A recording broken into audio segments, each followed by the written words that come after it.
Hey guys, I'm Chris. Hey everybody, I'm Robert. And we're the Film Flamers. And we have interrupted our regularly scheduled programming to bring you something else entirely. Something completely different. Yes, and now for something completely different. Yeah, so it was planned to do May 24, right? As in A24 for May 24. Yeah. Anyway. Our pun tradition. Yes. And I think it was going to be like The Relic and Goodnight Mommy or some shit, like something along those lines. Or like Hope You're Not Alone or something like that. Yeah, You're Not Alone, which I fucking love that movie. But it was all about mothers, and my mother had a massive fucking heart attack. Yeah. And did not want to talk about all of that. So we decided to do something fun. And so I wanted him to watch The Descent, and he chose something he wanted me to watch. So we're going to do that next week, which is going to be, I think, Session 9, or could be Society. We don't know. Yeah. So it's a thrill a minute over here at the Film Flamers as we decide what we're doing, you know. Yeah. And you know what? I'm looking forward to any other speed bumps in our life. We'll just have a fun month. I mean, honestly, I was thinking about this and I was like, we take the time to plan out our docket, over a year in advance. And we have these like lists of things that we want to do and cover that fit certain themes. But the amount of enjoyment that I've gotten so far this month, just randomly picking a movie to watch, that we've wanted the other to watch for some time, has been quite enjoyable. Yeah. And I'm here for that. I feel like we used to do that for like Hot Take back in the day. We did. Really the far beginning. And that's how I made you watch like some of the shit that I made you watch. And I loved it. I mean, it's these are things that I would probably not pick. I mean, now the movie we're covering today, I probably would have picked up eventually. But like I have seen things that, for hot takes on Patreon, like Noah, that I probably would have never seen. Yeah. Dread. That you ended up, I think, giving close to 5 stars. Maybe. If not 5. I think I gave it 5 stars. I loved that movie. So these are always fun exercises. But today we are talking about, as Chris said, The Descent. Yes, it's our descent into madness.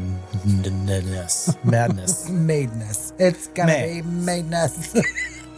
The Descent is a 2005 British horror film written and directed by Neil Marshall.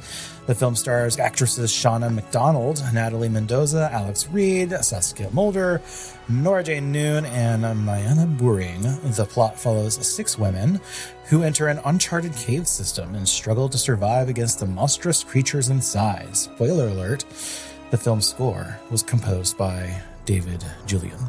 After Neil Marshall's film Dog Soldiers from 2002 was a moderate success, he received numerous requests to direct other horror films.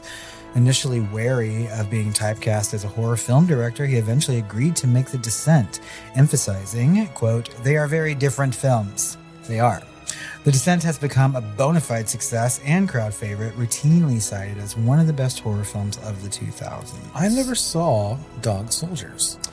I saw Dog Soldiers when it came out because I was still working at the Blockbuster, and I was just like, oh, new horror movie I've never heard of. And then I got home and I was like, oh, it's a werewolf, though. Pseudo kind of. Yeah, I don't usually rush out to see the werewolf movies. Same. I watched it. It was fine. I mean, like probably better than other werewolf movies. I know that in this movie someone pushes a bone back into a leg, and in that movie someone pushes intestines back into a stomach. So basically, they're not that different, Neil. God. Well, okay, listeners. I'm an English teacher, not fucking Tomb Raider. This is The Descent. Into madeness. Into madeness. Damn it. I hate us. You live for these moments. Live every day. Right, lady? Group photo. Down there, it's pitch black. You gotta see this place. It's beautiful. There's only one way out of this chamber, and that's down the pipe. Guys, it's Sarah. I think she might be stuck. Okay, move. Now!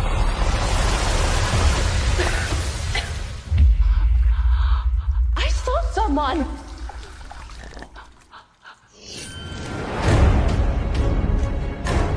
Come on! We stay here, we'll die.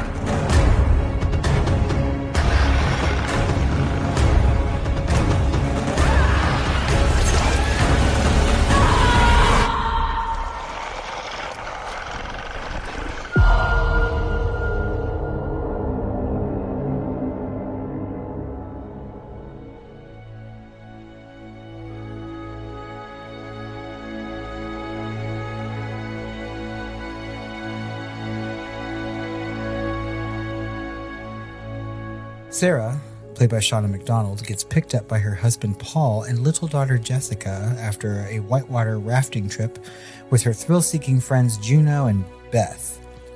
Paul is distant and distracted on the ride home, causing a car crash that kills both him and baby Jessica.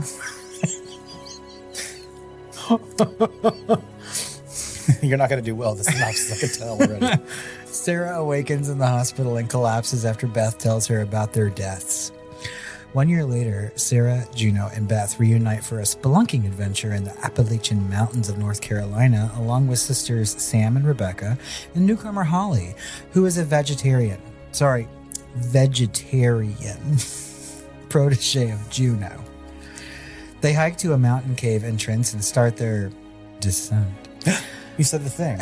Making their way through the caves, Sarah becomes stuck in a narrow tunnel but manages to escape before it collapses, blocking the way back to the surface.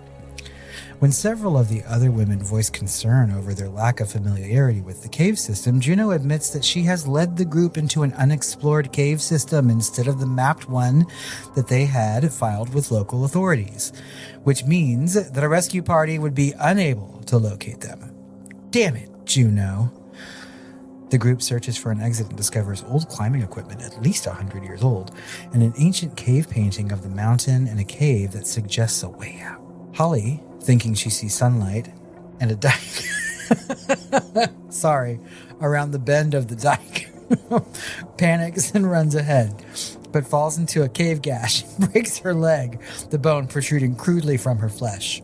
As the others help her, Sarah wonders if Holly will ever scissor again. No, sorry. Sarah wanders off and sees a pale humanoid creature drinking from a pool before it slinks away into the darkness. Later, they come across a den of hundreds of animal bones and are suddenly attacked by a pale humanoid creature, which jumps onto Holly, biting into her neck, creating an axe-like wound that causes her to bleed out suddenly and die. Definitely won't be scissoring now, Holly.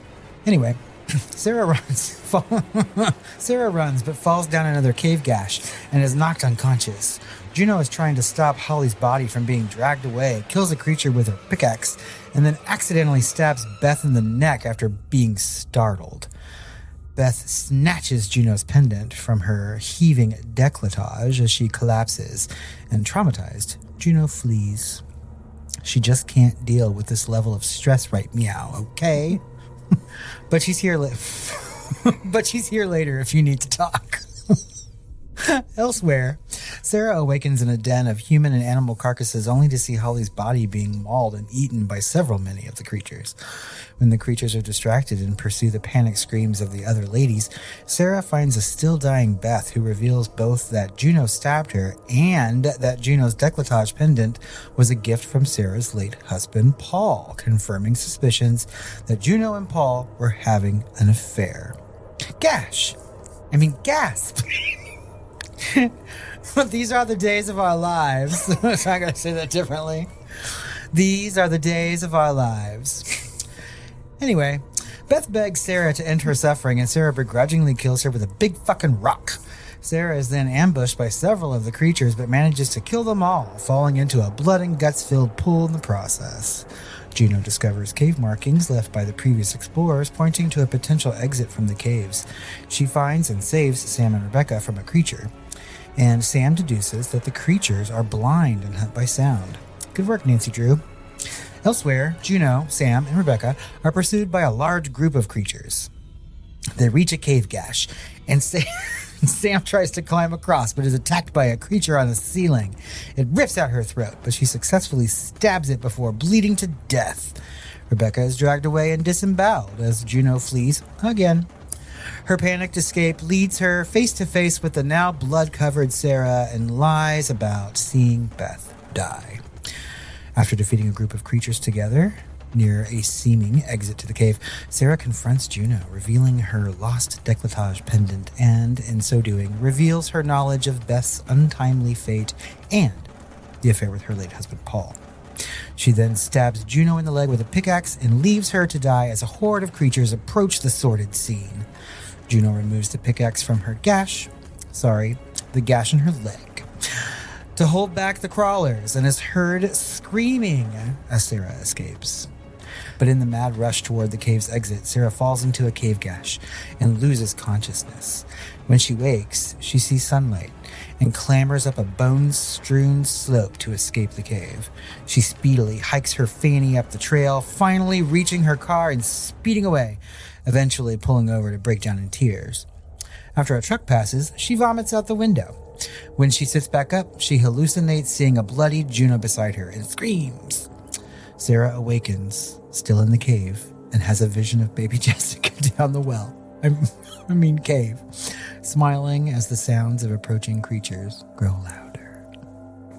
The end. Baby Jessica down the well.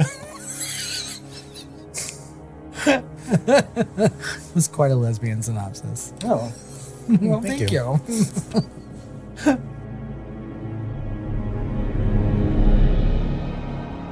The Descent had its world premiere at Edinburgh Horror Film Festival Dead by Dawn on 6 July 2005. I want to go to that one. I would like to, yes. It opened to the public in the UK on the 10th of July in 2005, showing on 329 screens and earning £2.6 million. The film received limited releases in other European countries, and the London bombings were reported to have affected the box office performance of The Descent before its US release. The picture had its North American premiere at the Sundance Film Festival just after midnight on January 26, 2006. On its debut weekend, August 4th of the same year in the U.S., The Descent opened with a 3-day gross of $8.8 million, securing the number 5 spot at the box office. Ultimately, The Descent would gross $57 million worldwide against a reported budget of £3.5 million. Pounds. Have we ever done pounds on here before? Yeah, and I don't know if the 57 million worldwide is pounds or dollars. It's dollars, according to Box Office Mojo. That's how they do their reporting. Okay. So that's a huge thing then. Yeah. I mean, for a worldwide total, I think that this movie made quite a bit of money, and people liked it right away. Yeah. So The Descent currently holds an 87% on Rotten Tomatoes and is certified fresh. The audience score sits at 76%, so similar. The site's consensus reads, deft direction and strong performances from its all-female cast guide The Descent, a riveting, claustrophobic horror film. Audiences polled by CinemaScore give the film an average grade of B. Roger Ebert's editor Jim Emerson reviewed the film for Ebert's column whilst Ebert was on leave due to surgery. Giving it 4 out of 4 stars, he wrote, "This is the fresh, exciting summer movie I've been wanting for months, or years, it seems." Manola Dargis of the New York Times described... drag name.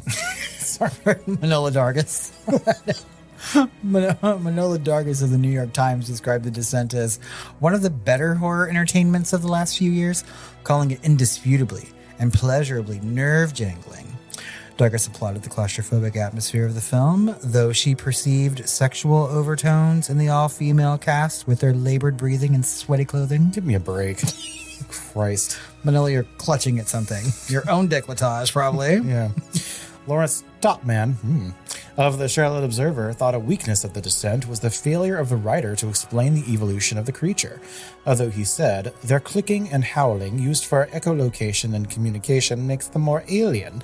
This otherness gives humans permission to mutilate them without seeming too disgusting to be sympathetic.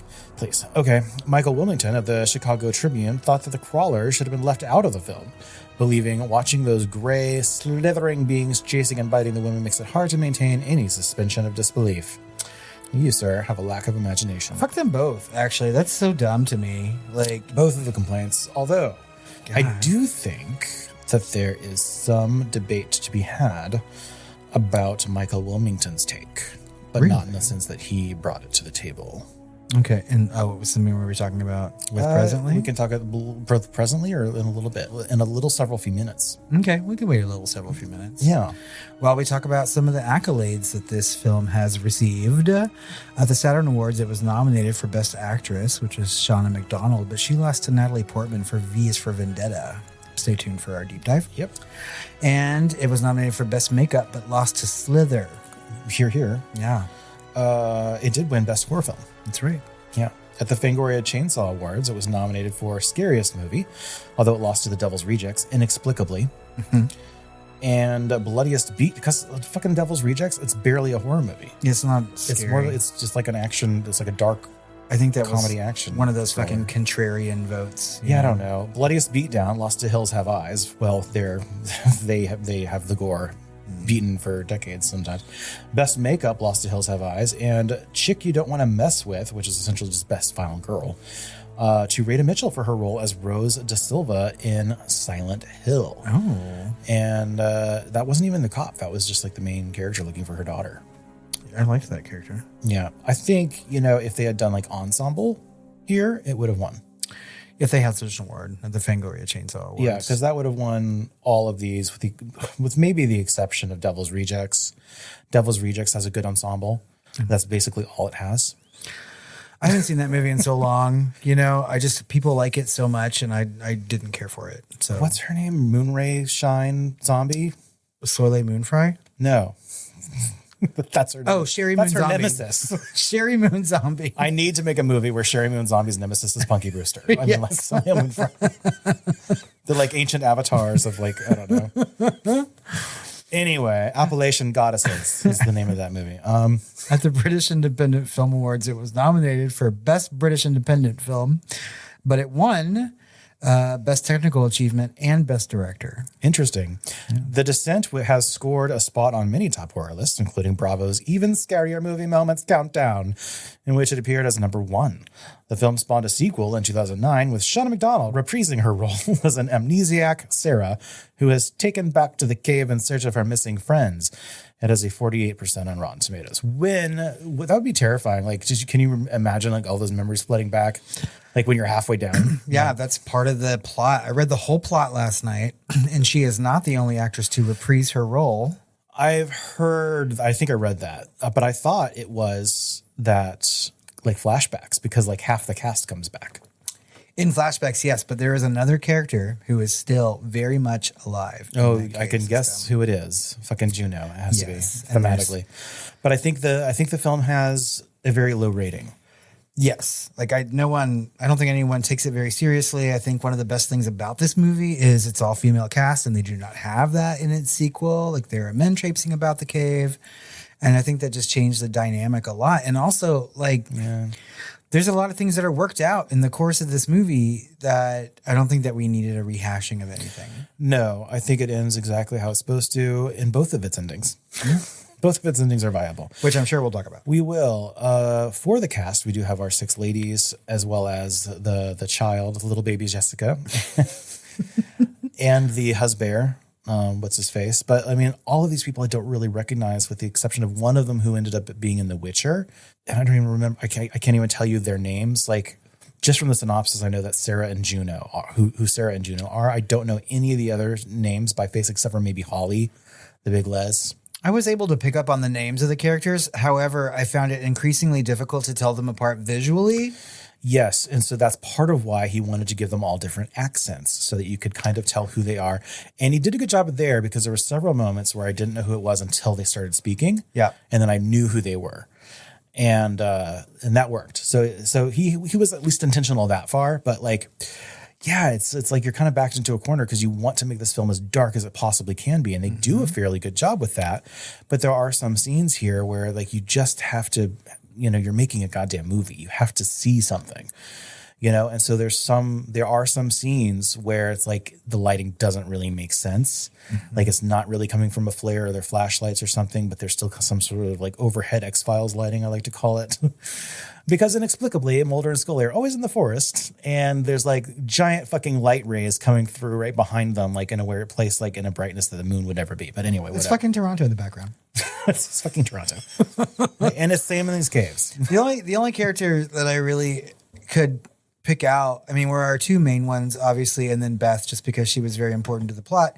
But the only other one was the one with the pigtails. I was like, the one with the pigtails is the doctor. I think it's Vancouver. Sorry. Yeah, somewhere in Canada. I know that. Yeah. So we got Shauna Macdonald, who was up for a bunch of acting for this. And all these are working actresses that have gone on to different things. It's just not things I really recognize. We're just not British. Yeah. Natalie Mendoza, Reid, MyAnna Buring, Saskia Mulder, Nora-Jane, Noone, and Oliver Milburn as the husband Paul, and Molly Kale as baby Jessica. I thought that the acting was better than serviceable. I thought it was really good. Yeah. Yes, and excellent for an ensemble. In fact, how they auditioned a lot of these girls was by setting up a table with like a huge tablecloth over it and putting chairs on the end and having them act out the tunnel crawling scenes and like trying to save each other from collapse and things like that. That's interesting. Yeah, and how could they act like it's claustrophobic and like they're in a life or death situation, and film them that way and see who could really like bring the vibes. And they really got a great cast together. A lot of these women have to do a bunch of different things because they have to be like, a lot of ladies having fun, letting loose to like being all business and professional in a way and sporting. And who gets to panic first. And it's not always who you think it's going to be. No, in fact, I was surprised by a lot of the directions that these characters took within the story. It didn't quite pan out the way that I thought it was going to. There is an athleticism in the spelunking in some of the women in this that it just like leaves my jaw agape. I think the idea of spelunking leaves my jaw agape. Well, it's like, like going down the wires or whatever, like climbing. I can imagine all of that, right?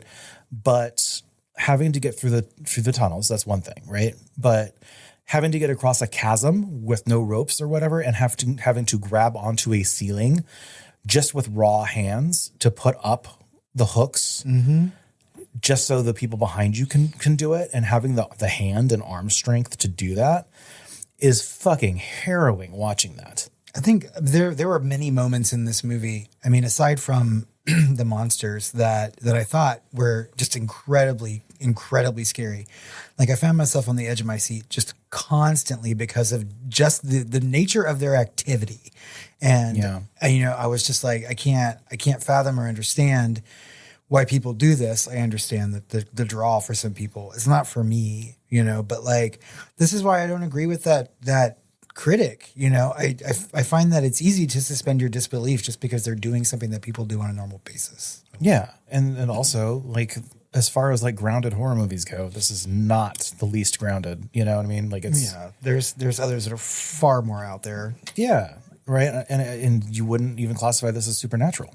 It's just, almost like science fiction. It's a creature feature, for sure. And even then, we don't even know if it's science fiction. Like, there's so many stories of, like, the Appalachian and the cave system in America and, like, all these things. Everything that happens in this movie is incredibly plausible in real life. Like, it could actually happen. Or it did happen, right? Because, like, for a certain amount of time, we had the human species as we know it, which is, like, 250,000 years old as we know it in the current evolution, right? Or 150,000, existing alongside Neanderthals and other species of human. That's right. Right? One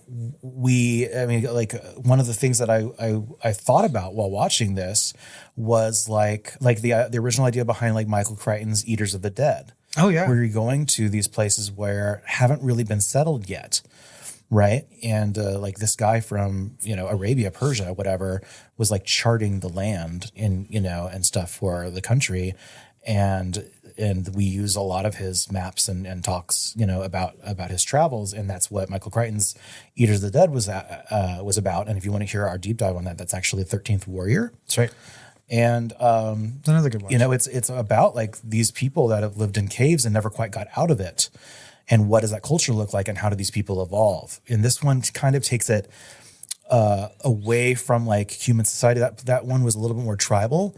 This one is a little bit more evolved to be in that cave system. And that can happen over like 1 million years. I don't think it can happen over 100,000 years. But anyway, it's really kind of fascinating. That's what it kind of made me think of, which did happen in our history, just not in any kind of modern history, right? And so technically, we could see throwbacks. I don't know. I think this happens all the time. I think they find, like you always hear about lost tribes in the Amazon and shit like that, but like, I feel like this is a very plausible movie, and I think that adds to the horror of it. And I think that was expertly written and directed by Neil Marshall. At least like intellectually plausible. Yes. It doesn't seem completely outlandish. And it does go like suspension of disbelief in, and escalates that because it starts off with them finding an unexplored cave, which already you kind of have to like, I guess those could exist still, I would say so.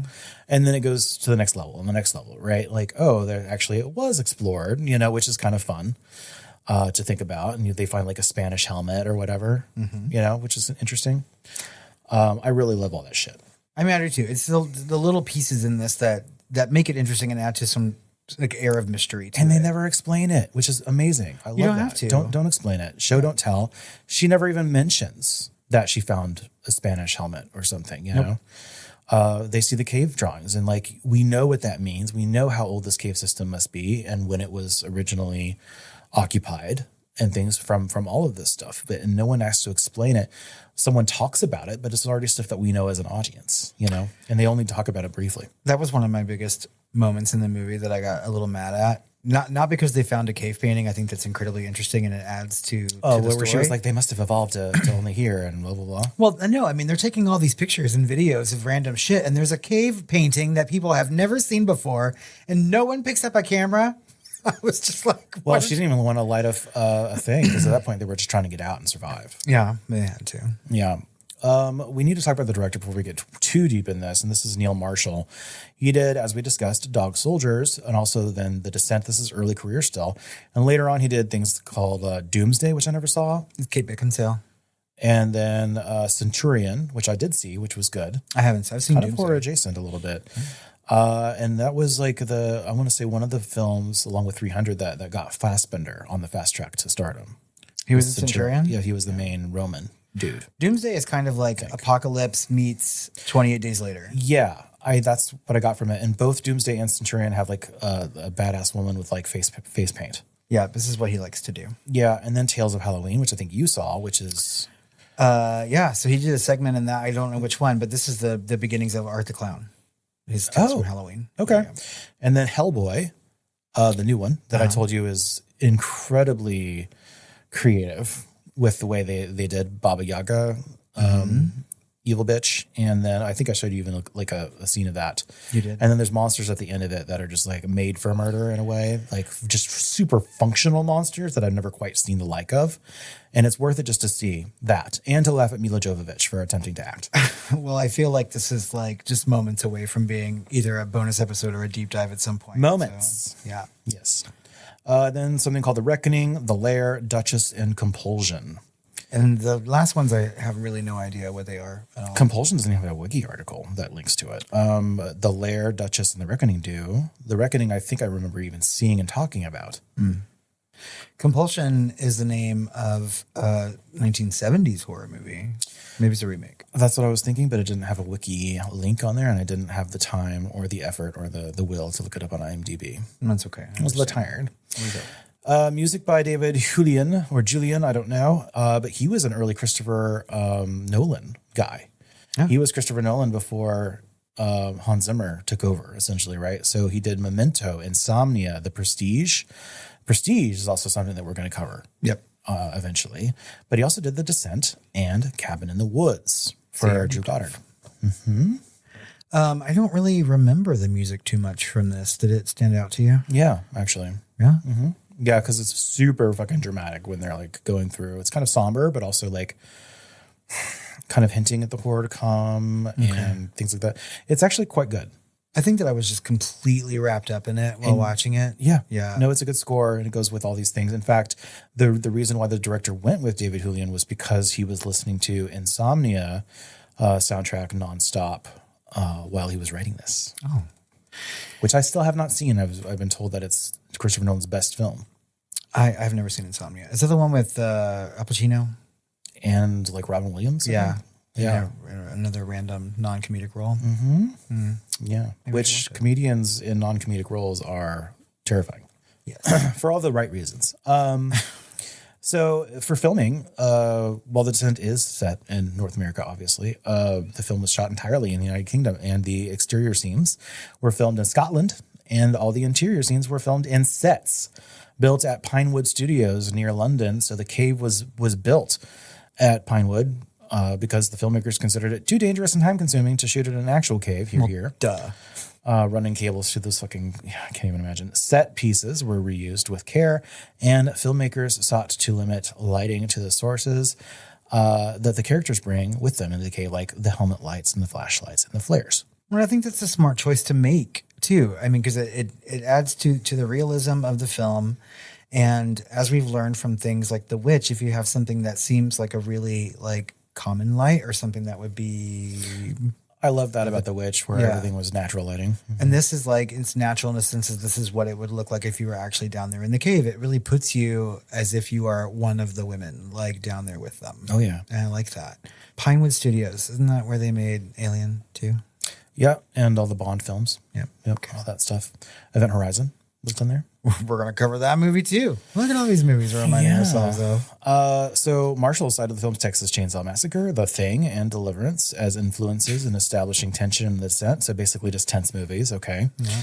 Saying, quote, we really wanted to ramp up the tension slowly, unlike all the American horror films you see now. Oh. They take it up to 11 in the first few minutes and simply can't keep it up.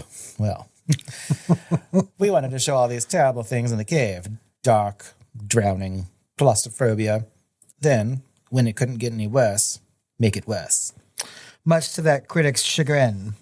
I don't know that I agree with that about American horror movies. I think some do that very well. Yeah, I think American movies around this time were probably doing that. I think that's fair. Yeah. But we definitely got out of that, certainly by the American horror renaissance of the teens and 20s.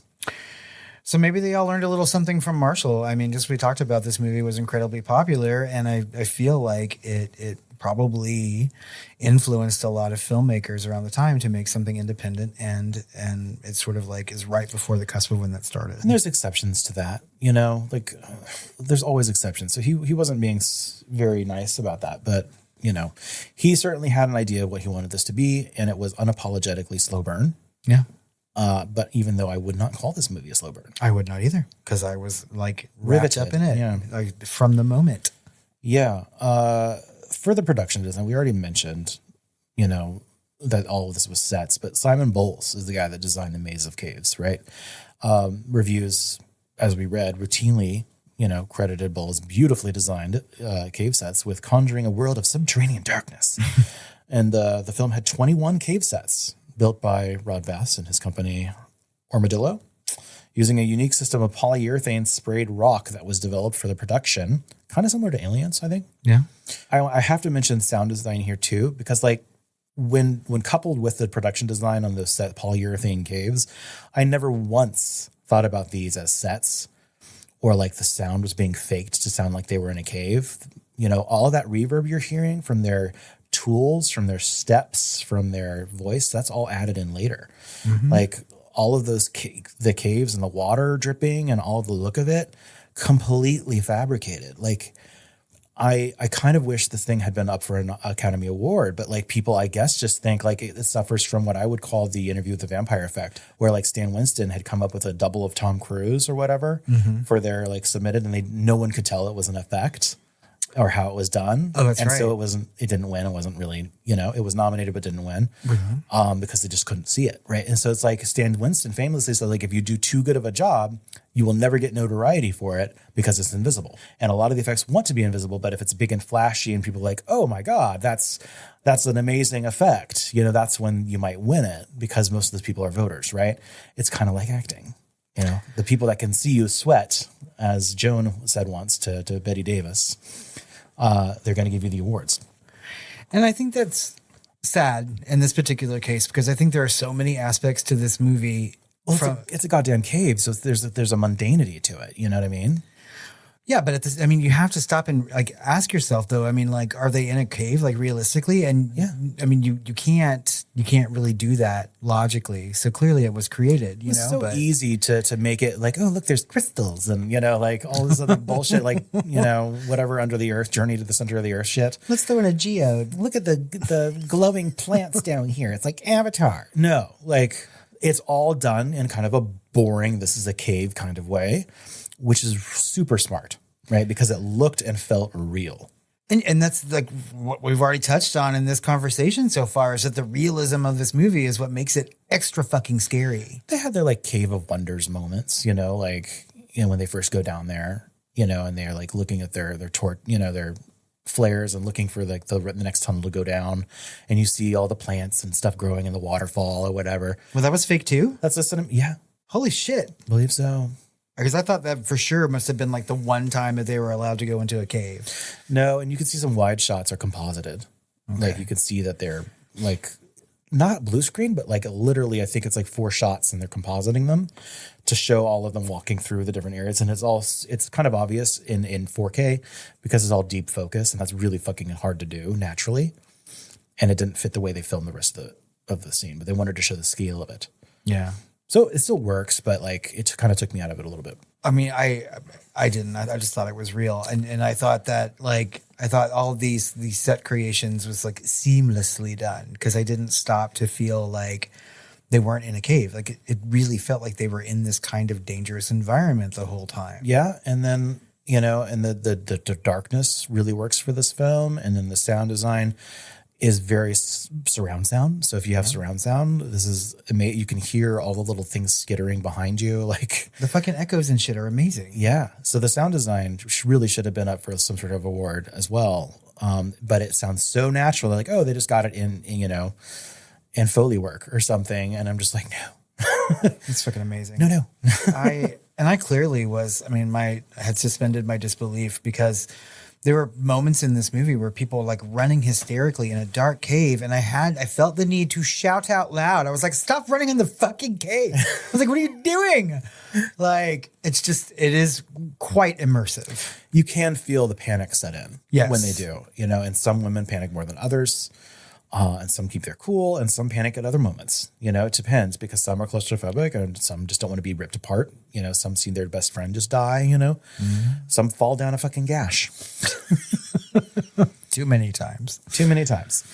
And hit their head, hit their noggin. But yeah, and then there's the creature effects, which to me at the time, like there's been several mini gags now in movies where you see the night vision camera, and it's a version of what you already see. This was the first time ever that I had seen that in a film. And I was in the theater seeing this, and I think the entire fucking audience just levitated when the night vision camera goes by and one of those creatures is standing behind them after they had just panned past it, right? And like that really, like that gag hadn't really been done before. It's not, and now it's almost like, okay, the mirror is closing. You can see the mirror is going to come back and it's assume there's someone behind it. Now it's almost cliche, but that was the first time that I can think of or any kind of example where someone's using the night vision part of a camera or any other mode on a camera to see something and something is there. So no one expected it in that theatrical moment. So it was magical. You saw us in the theater? Yeah. I'm so jealous. Mm-hmm. Well, your setup's very much like a theater. So, and that was my first watch, clearly. I don't remember the presentation being amazing. It's not it's not built for IMAX, although that would have been fucking impressive. But this was more about just watching it with an audience, right? Because everyone was in it, balls deep. I certainly was too. And watching it with people who had seen it before, I didn't feel kind of left out because I feel like no matter how many times you see this movie, you're going to have some reactions that are like that. Yes. So this is one of those horror movies that is visceral, right? Mm-hmm. The last one I saw before, like seeing this recent, even though it's an older film, I saw a movie called Fall, which is about heights, right? And so I have never watched a movie where like my body had more of a reaction than my mind did. Like I wasn't super scared, but because of the visceral reaction, like I'm not even afraid of heights. My feet and my hands were so fucking sweaty. Like I sweated through my socks. Like I had to take them off. I was just like, what is happening with my body right now? Same thing was happening to my sister. I don't know. Like my body had a visceral reaction to the heights. And like I can feel my toes like sweating right now. My feet don't sweat. I don't have stinky feet. I still need to watch this too. Yeah, it's crazy. And I watched like 30 minutes of it at a bar one time and it seemed harrowing, but I was also drinking and talking to people, so not paying attention. And on probably a smallish screen. Oh, it was a tiny screen. Yeah. So like if you're sitting back and enjoying and imbibing and watching on my projector. Oh, yeah, I'll definitely probably piss myself. Oh, Jesus Christ. I can't even imagine watching that on like an IMAX screen or like Omni screen or whatever they're called. That would have been amazing. But anyway, this goes to that visceral horror where it's like the basic fears, the fear of falling, fear of tight spaces, fear of loud noises, like the basic human innate fears that we all have and share. And this is one of those. And there's heights in this as well. It's not just claustrophobia. Yep. And then there's like the whole things in the dark, scared of the dark. There's a lot of innate human fears in this movie. And of course, they also do loud noises too. Oh, yeah. Because this movie is no stranger to the Dolby shocks. Oh, my which God. we'll discuss. I do want to mention before we go too far from design that the poster design is one of my favorites. And it is kind of reminiscent of Silence of the Lambs a little bit, with a little butterfly skull thing that's made of human bodies, right? This one is all the women together. All 6 are in it, and they are posing together, and it makes up a skull. I don't think I've ever looked at this poster like this before. And this poster was all over London in the underground. And I remember seeing this poster and being like, whoa. And I think on at least one of the DVDs it was. And it's epic. So This is really fucking cool. I don't think that I've ever seen this, at least not this version of it. yeah, because you can literally like zoom out and you see a skull, and you zoom in, you can see literally like you can see their faces. So it's not just like illustrative of women or bodies like the Silence of the Lambs one. This literally is the actresses doing this. Because I was just looking at this and I was like, what's making the mouth? But it's their feet. Yes, their feet are the teeth of the skull. Holy shit, that's amazing. Yeah. And it is all 6 actresses on the poster. I love this. Yeah. With the main one at the top screaming. Like I'd like to buy this one and actually like put it up. You know? Yeah, this is a good frameable poster. Yeah. So we'll share this one on social media or use it as the cover art, obviously, for this episode. But I just wanted to mention that. And we've mentioned quite a few posters over the years, every once in a while. Yeah, I mean, there's been times we've talked about really Certainly good the Saul posters. Bass posters for like Hitchcocktober and stuff. Well, and I really like the Rosemary's Baby poster too. Yeah. The originals. Yep. We've talked about a lot of the oldies. What did you think about the creatures though? I liked them. They were meant to kind of like be reminiscent of Nosferatu. Yeah. So kind of like vampire-ish, which kind of makes sense, I guess. And you know, Because they're bat-like too. you're like, what do they have to be? They have to be pale. You know, they have to not have eyes. Yep. You know, or have blind eyes. They have to be pointy-eared. I don't know they had to be pointy-eared, but for Nosferatu, but like you would want to emphasize the ears if you were trying to visual storytell, like that they echolocate and all that. Yeah, I would feel like the ears had to be that kind of like shape and placement to pick up the sound better or something. The one thing that makes it like silly to me is like if you were gonna have like a hunter-gatherer thing, there would be more of a society there, and these things were like super animalistic. Like I don't think there's a language there, you know? They seem to understand each other or consent to each other because there is that one female one, right? Who was kind of like, Yeah. she knew that They had something had happened to her. And they had a or child something. version too, but it's like 2 seconds and you miss it. And I feel like everything you just said about the society aspect of these creatures is explored in the sequel. So I don't know. Great. Yeah. I don't know. Like, I'm not here to poke holes in that because it's really meant to be just that other thing, you know, Yeah. the not the ratchet up. It's quick and scary. I think they made him human looking enough to make, like we said, certain things, you know, evolutionary possible. And I don't know. I thought they were fine. They were scary. Yeah. You know? It's certainly when this came out Yes. 20 years ago, this was fucking scary. Yeah, it was scary now. And there was nothing quite like them. Mm-hmm. You know, but the makeup was done super good, and they found actual actors to do this instead of stunt people because they wanted them to have a developed like personalities and different, you know, capabilities and stuff like that. So I'm happy that they didn't like focus too much on it. Although I have thought, at least after seeing last night, I was like, does this movie even need them? Back to what that critic said, like. It's suspended. I have a difficulty suspending my belief as soon as they enter. It's like, I don't have a problem suspending my disbelief. It's a goddamn horror movie. Yeah. You know, or any movie, I want escapism. That's what I go for, right? But I was having enough visceral fear just from them going through the cave, just from them having to problem solve to get across a chasm or, you know, discuss how they're going to try and find different paths because the one behind them closed up, you know, and maybe alluding that things are watching them as to the paranoia and things like that. I feel like, did we really need this? It might be interesting to see a version of this film where that wasn't necessary and they do just start kind of turning on one another through paranoia or things like that. But I don't know how much I would have liked that. I have no problem with this movie. I rate it super highly. It's very rewatchable. I can, you know, sell it very easily and recommend it super easily. So I don't know that I'm trying to make it better. I'm just like, does it actually even need it? I don't know that it actually needs it, but I like having them there. Yeah. You know, I mean, especially I wouldn't as change a horror it. fan. It's just interesting to me. Be like, this movie is effective enough without the monsters. as the suspense and like with the claustrophobia and the heights and the problem solving and like and the being trapped and the interpersonal dramas that they're having. There's so much going on just below the surface. It's The Descent in this film that it's like you almost didn't need that stuff as an extra layer of threat. They almost serve just as a catalyst to make them panic faster. Which I think is effective and fun, Which maybe needed, yeah. I think I can go either way with that particular question. I mean, I do like the monsters, and I think that it's better than like a continual cave-in that's happening in slow motion behind them. You know what I mean? Like it's better than that. But I mean, to be one of the first people to have seen this movie and to not know that monsters were coming, you know what I mean? I think is shocking. I mean, obviously, by the time anyone who hasn't seen The Descent, much like myself, we know there's monsters in it now, but like, I'm sure that for those first initial people, that kind of surprise would have been jarring and fun. I think we knew something from the trailers. They didn't show any of the reveals. I mean, even when it's back at a film festival though, I mean, like, I don't know. Oh yeah. Film festival, most people are completely blind. Like those people going in would have been like, the fuck. Yeah. And I think that's kind of something special. But yeah, because you think that we're going to learn about the history of these women and like that there was extramarital affairs and there's claustrophobia and there's just a survival story. And yes, we are.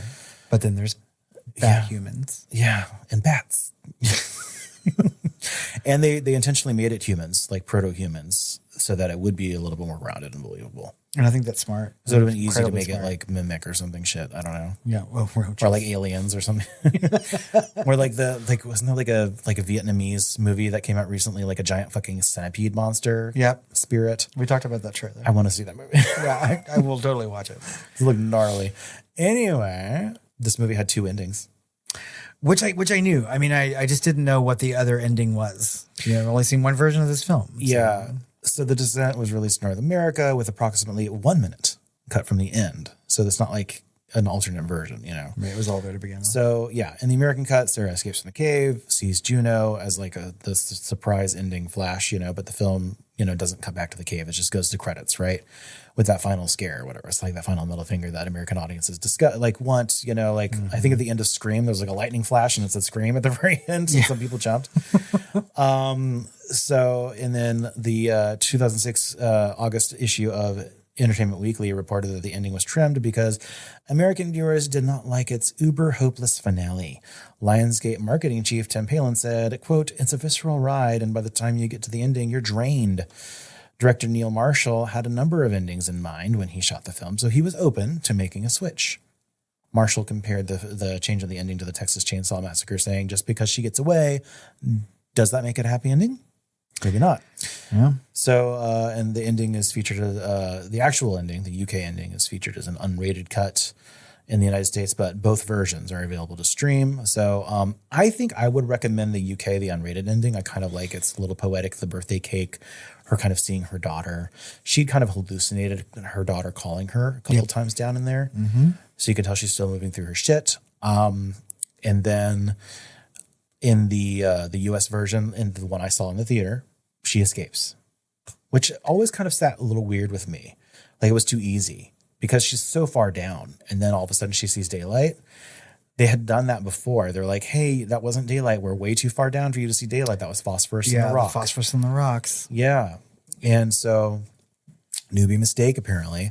But it did seem kind of dreamlike, surreal. She closes her eyes, opens them again, and just she sees the exit. And so I think obviously the main ending is the one that she's still in the cave and she just is at peace now. Well, and I really, there are some moments, I mean, I'm glad you called it dreamlike because it is in the original cut a dream. But when she's like, ascending out of the cave, right, and climbing up those like piles of bones and shit like that. It's like fucking crepuscular rays coming down like God or. And it just, it looks like fantastic and dreamlike. And I was like, I thought it was beautiful, and I had no idea which ending we were going to see. I didn't know what the 2 endings were, but knowing that this one was the original one, you know, with the birthday cake and that little hallucination, I think that's the perfect ending. And I don't think that it's uber hopeless either. Just because we don't see what happens to her doesn't mean that she doesn't survive. You know? That's true. And also little detail, though. It's like kind of like a little match girl type of thing. The birthday cake in all of the past memories throughout the film is 5. She was 5 years old. At the very end, she lights the 6th candle. So the 5 women had died. She is the 6th. Oh my God. So there's a little bit of a visual storytelling there that was a little too subtle to get. Yeah, I didn't with think the about birthday that. cake. I mean, by the time this movie ended and there was that birthday cake at the end, I was just like, I was spent. You know what I mean? But not in a bad way. But I remember you saying out loud, what a fucking ending. So I was like, but this is the better ending. I mean, it is. I was okay with just like seeing her face, you know what I mean? But I mean, I understand that she's going through some trauma, you know, like that is evident in this movie. In fact, I have some notes coming up that talk quite a bit about it, you know, like I didn't need another reminder, but you know, now that you're reminding me that she heard her daughter's voice throughout there as an auditory hallucination and things like that, like it makes sense to sort of like close out the movie that particular way. And there's a big theory about her hallucinations, right? Okay. And it's that she was hallucinating these things the whole time, and she's the one that's been killing her friends. I mean, theoretically, I like that. There's credence to that because there is an edited out scene in which she sees a monster jump out at her while she's in the hospital still. Okay. After the crash. And he edited that out because he didn't want to feed the audience too much that it was a hallucination. And so he has not denied that it's a hallucination. He loves that it's open to interpretation. I think the official thing is, yes, they were there, right? Yeah. But the fact that it could be in a question, he's very pleased with that. And he didn't want to push it too far down that road with the early, you know, it was supposed to, I think, be like a foreshadowing or a hinting or something, or maybe like a, you know, some sort of like psychic vision of the future or something. Premonition? Like, that would have been like, that's all for all of these reasons that was cut. Yeah. Okay. I mean, I feel like it's okay. I really applaud a director who will like let a movie go and let people interpret the way they want to. And that's great. I don't think a lot of people do that. Some people will step in and be like, no, this is what I meant, you know, and he's not doing that. So as I said, this kind of reminds me of the Eaters of the Dead, but of course, Appalachian folk horror. Yeah. Right. Which is the subgenre in and of itself, although sometimes not as easily identifiable as some other subgenres. I think other Appalachian horrors, as far as like the setting, happen to be almost like incidentally like Wrong Turn, Deliverance, the Blair Witch Project, and the Mothman Prophecies, interestingly enough. The Mothman Prophecies is like a town, kind of a ruralish town on the edge of the Appalachians, I think, and has to do with Appalachian folk horror, the Mothman. That's right. And, you know, all of these things are not the same. These are very different movies. Wrong Turn and Deliverance are a little more similar, but like Blair Witch and Mothman, completely different. So it's like, is this even a sub-genre? Like, you know, would this be like a wilderness or rural horror like The Hills Have Eyes? Like that's more like on the line of Deliverance or Wrong Turn, or, you know, like, or is this more like a folk offshoot, right? Because this has to do with the folk horror, which is varied and deep lore of the Appalachians. Like you're not supposed to whistle at night and, you know, all these other things. I think that when you think about America, like Appalachia is like the last unexplored area, right? Like it's so dense and deep and there are so many people who like still live there and disappear. Yeah. And I think that it's mysterious. And then you see like all the cave entrances and the cave system of America, and you see all the disappearance maps like laid over it, and it's creepy. And this is why, I mean, I feel like they should set more things in that general area, but I think there's so much that we still don't really know about it, right? But Wrong Turn, the very, very first Wrong Turn, is like one of my favorite horror movies. I've seen it so many times. Dushku? Yeah, Elijah Dushku. I love it. I love that movie so much. So clearly I will watch, and I also love Deliverance. I will watch anything set in Appalachia. You could say the Cabin in the Woods is, but it's supposed to be a little later, or like different kind of area.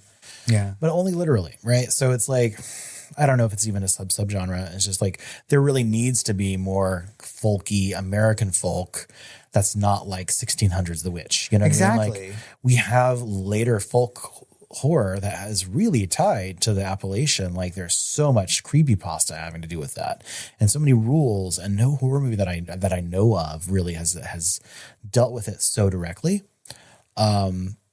Or very directly. Maybe they haven't. I haven't seen them. They've tried, and they just haven't been big enough to go past film festival. I don't know.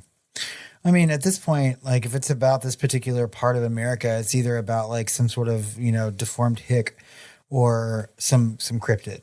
You know? I'm looking. Maybe like the stupid fairy one that came out recently. That was the book was better than the movie or something. I don't know. Oh, but even that wasn't. Oh, was that in America? I don't know. I can't remember. Oh, did you even watch it? No. Oh, I watched it. My sister said it was good, maybe. I don't know. What was it called? I don't know, The Watchers or something Watchers in the Wood or Watchers? Yeah. Something like that. It was, I don't know. It was okay. It had a fanning. Isn't there one with like Watchers in the Wood or The Watchers or something about with Betty Davis? The Watcher in the Wood with Betty Davis. Yeah. It was Is a that Disney Appellation? film. No, I don't think so. No? Okay. That's a good movie though. I don't know.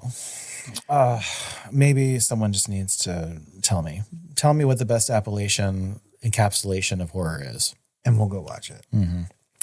While we were watching this movie, however, as my brain is like to do, I was having this sort of literary field day. Yeah. And so like while we were watching this, my brain is like dissecting this movie as though it were a text, right?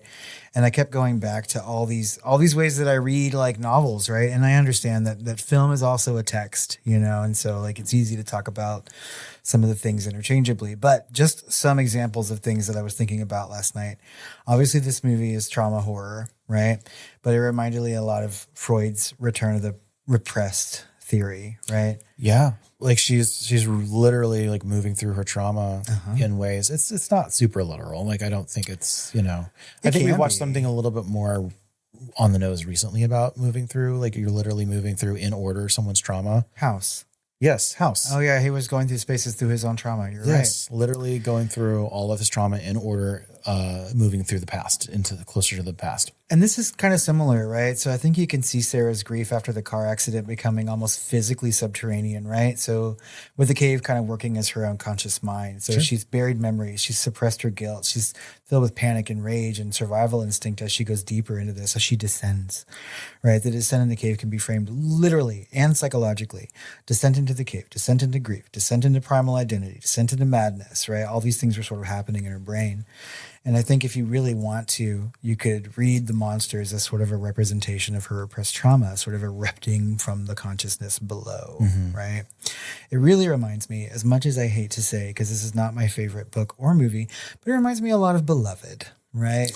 About the trauma that you experience in your life sort of manifesting itself physically. Okay. Right? If you want to take that road with these monsters.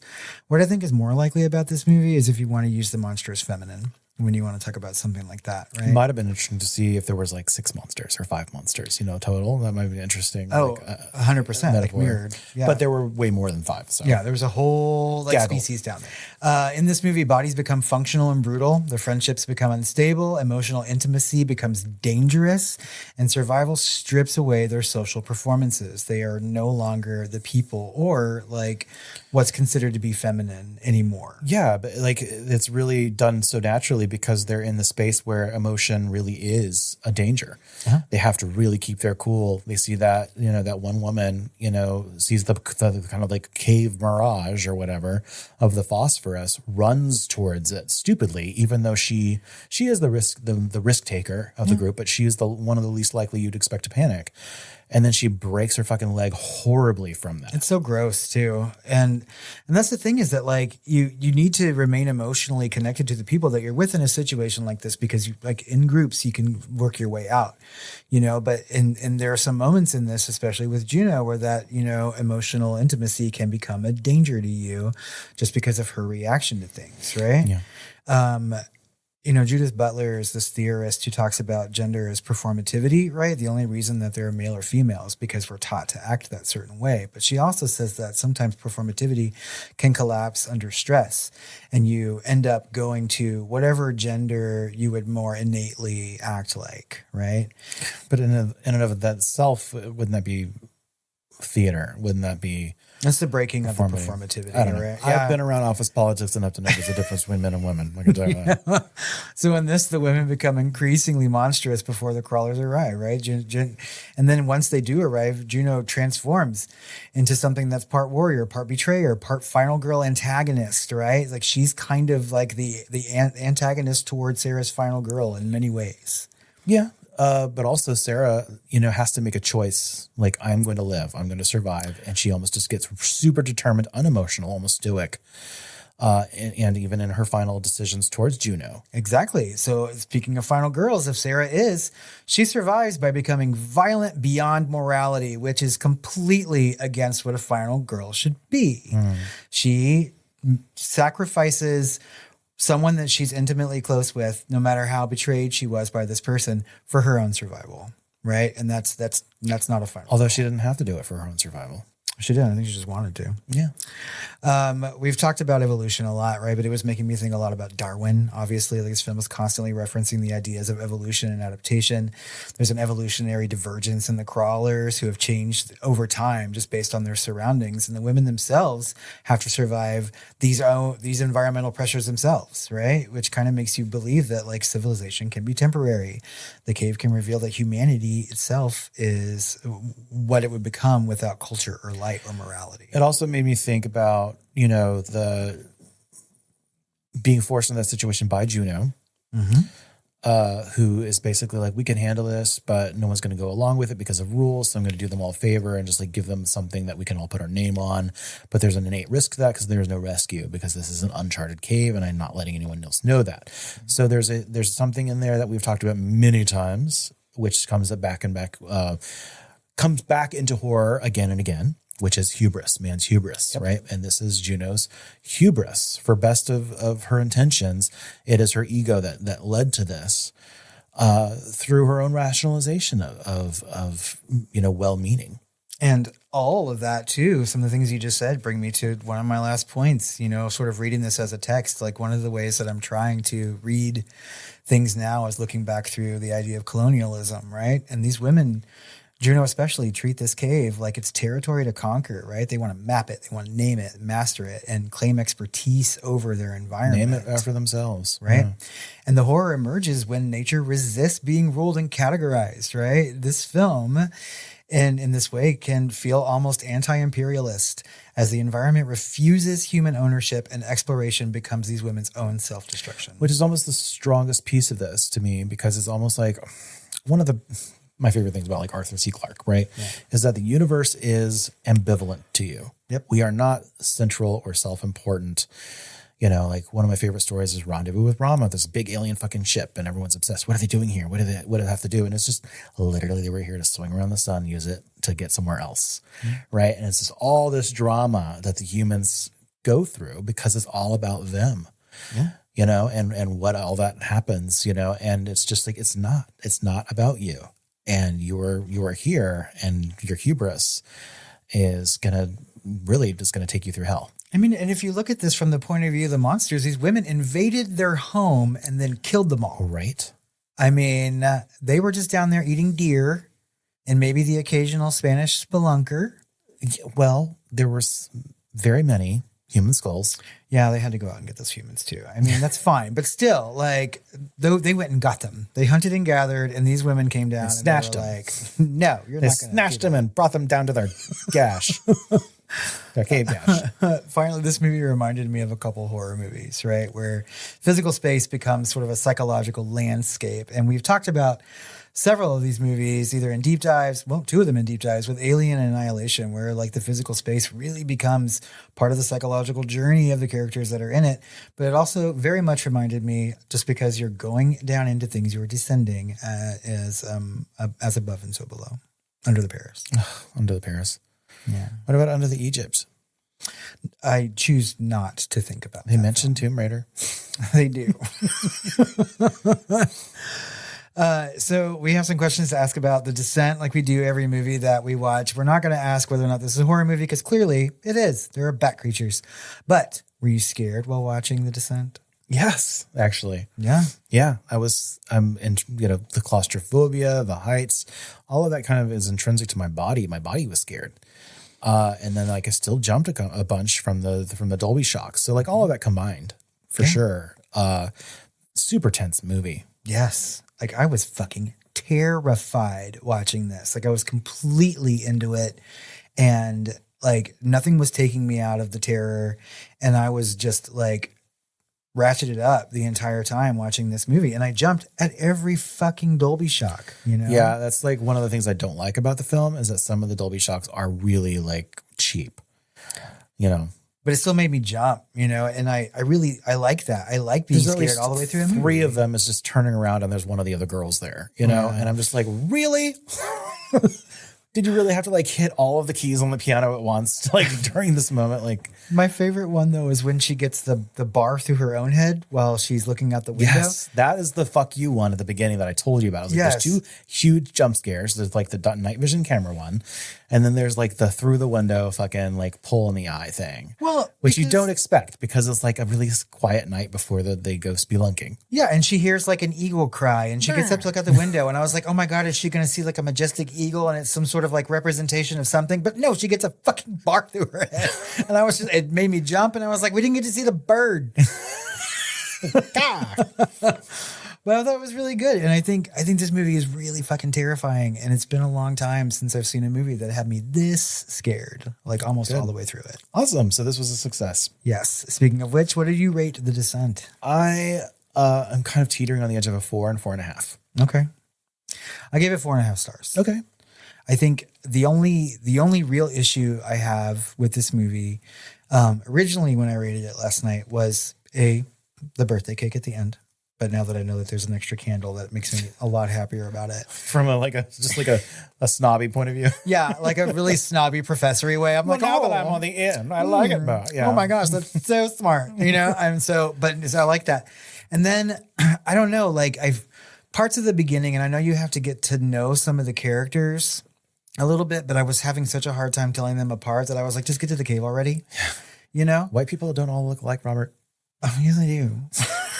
and even the ones who were like, I know they all had different kinds of accents, but different kinds of British accents. Sorry for anybody who lives in the UK. Well, there was a couple of people that were like not English, native Scottish, English, Irish, and there was one that was like Danish or something. Yeah, and so I was like, there's a lot. It's hard for me to tell these women apart sometimes, and I was just like, I really wanted them to get to the cave and be scared, and then they did, and then from there on out, it was great. But that was enough to make me sort of like have a pacing issue at the beginning. And I feel like a good 5 out of 6 of them were blonde. Yes. I'm telling you, the only reason I knew that one was the doctor is because she had pigtails. And then they're in the cave and it's dark. They're kind of blondish, all of them, except for Juno. And then they all have helmets on. And I was like, well, now I can't tell any of them apart. But, yeah, I think the Les was like brown haired, but and kind of like spiky haired. Yeah. Proto Tumblerina. I don't know. And even now, talking about it, that seems like the biggest of fucking nitpicks. You know what I mean? To drop something down a half a star.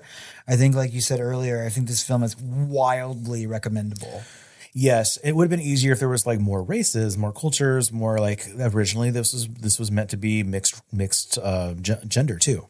But then they were like, you know what? You did Dog Soldiers. It's all men. Let's do this. It's all women. And I really like that it's an all-female cast. I applaud that completely. And the way he wrote it changed too. And he had women friend look at his script and he was just like, okay, women will sit there and actually like emote about what's happening. Mm-hmm. And in Dog Soldiers, they just never would have done that. No. Right. And so there's a different type of intelligence happening in both movies. However, they're both represent like some badassness of each type of gender, I would say having some mixed cultures in there would have been better. Yeah. And that's also speaking from like a current standpoint. They did try different accents and voices because they knew it was going to get dark, and they were all going to have helmets and shit on, but it would have been almost better. Like, hey, like here's someone that's, not lily white and blonde. And Juno stands out because she looks like she's, a mixed ethnicity. And yes. And it's important. It's important, guys, to have other cultures and ethnicities in your movies. At least throw us a redhead, Something. What a stupid question, but who's the hottest guy in The Descent?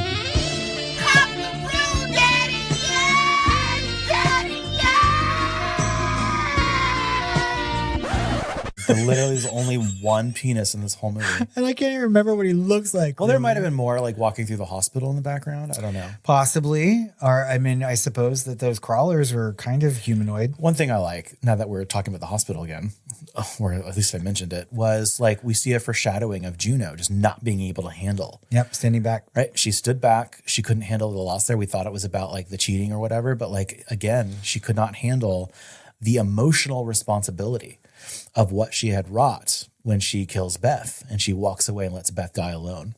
You know, and so it's like that is foreshadowing, and also kind of like as badass as Juno is, like she can't handle like her own repercussions. There's a lot going on in this movie from an emotional and traumatic standpoint that I feel like any good therapist could have a fucking field day. It's like a goddamn onion. Do you have any fun facts for me? I kind of do. Okay. Well, Yeah. I always say that. I'm sorry. I kind of pre-apologize, but like they're always actually good. So, or at least passable. So production on The Descent competed with the bigger budget American film that had a similar premise, The Cave, which I had always assumed was a copy of this, like the American film, you know, machine trying to, you know, copy, right? okay. But no, The Descent was originally scheduled to be released in the United Kingdom in November 2005 or February 2006, but The Cave began filming 6 months before The Descent, right? And so the filmmakers of The Descent decided to release their film before The Cave, so they fast-tracked production to complete by the end of February 2005, and the film has, the other film, The Cave, has 12% on Rotten Tomatoes. I don't even know what this movie is. Which is why I thought, you know, it was a copycat. Oh. But it was actually written and directed and made before, really. I feel like maybe I've heard the title of this movie, but I don't know. I remember seeing it and rolling my eyes and then seeing the reviews that came out and just not wanting to see it. Okay, I'm going to have to look it up and see what it is. I might have actually seen it in the theater back then. I don't know. It's just not rememberable. Because you just couldn't get enough of the Descent. You're like, Not rememberable. This is not rememberable. No. Later. So in an interview with Vulture in 2021, director Neil Marshall revealed that during production, an executive from the French distributor Pathé suggested a scene where the girls would strip naked and jump into a pool in the cave. In response, Neil Marshall said, "If that's the movie you're making, I quit now." Good God. Of course he'd be French. No, I was thinking that would have been a Harvey Weinstein type of thing to want. Like he made Salma Hayek go full frontal for her baby movie. Not her baby movie, but her baby, the movie Frida. Yes. I feel like French people have a lot of nudity. Yeah. I mean, not French people, but French film. So it makes sense. When does the French men come and have sex with their families? I don't know. When are these women going to start scissoring each other in front of the monsters? How about a knife plus heart? No. Well, I love that movie. Okay. So the split-second shot of a crawler silhouette before they are encountered for the first time was shot without any of the actresses realizing he was there. Oh, that's interesting. Yeah. So, like, they were, like, literally scared by it? Not yet. They didn't know it was there. Oh, it's okay. But when they did, so the appearance of the creatures was kept secret from the cast members until the first scene in which they encountered them was filmed. So when the cast finally were filming that scene where the group encountered the crawlers, the actors were genuinely scared, screamed the building down, and ran off the set laughing.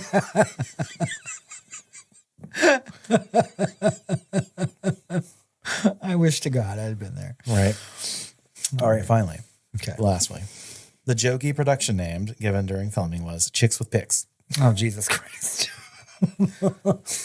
Okay, I misread two things in that one sentence. I thought it said jockey production name, and I was like, what's that? And then I thought it said Chicks with Pricks, and I was just like, another lesbian joke. Around the dike. No offense to the lesbian. Don't fall down the dike. Don't fall down that gash. Oh. Gash. Did they do ever a scary movie that referenced The Descent? I don't think so. God, we should do it. We should do it so we can be like, don't make any unnecessary journeys. Don't follow swim the in the dike. blood sea.